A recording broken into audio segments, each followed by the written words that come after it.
प्रणाम मिथिला। तऽ एकटा भगवती के गीत सुनबै छी, आशा करै छी जे नीक लागत। आओर सुनू।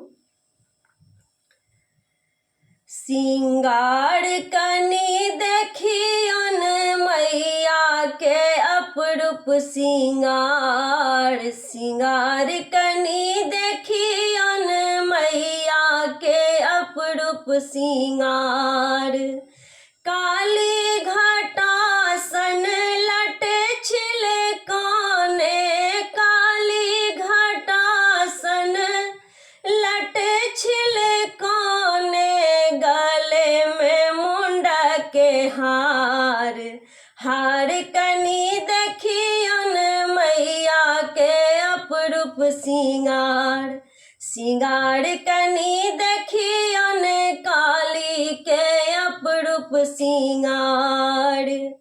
कोने फूल ओढ़न माँ के कोने फूल पहिरन, कोने फूल ओढ़न माँ के कोने फूल पहिरन, कोने फूल सलह सिंगार, सिंगार कनी देखियन मैया के अपरूप सिंगार, सिंगार कनी देखियन काली के अपरूप सिंगार।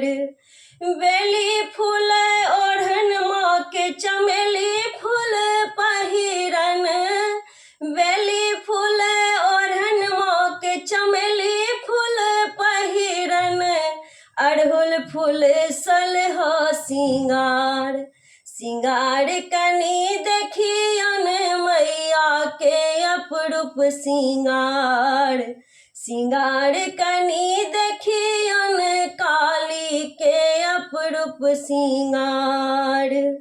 पहिरी ओढ़िए माँ गहबर ठाढ़ भेली, पहिरी ओढ़िए माँ गहबर ठाढ़ भेली, करऽ लगली अबला गोहार, गोहार कनी देखियन मैया के अपरूप सिंगार, सिंगार कनी देखियन मैया के अपरूप सिंगार, सिंगार कनी देखियन काली के अपरूप सिंगार।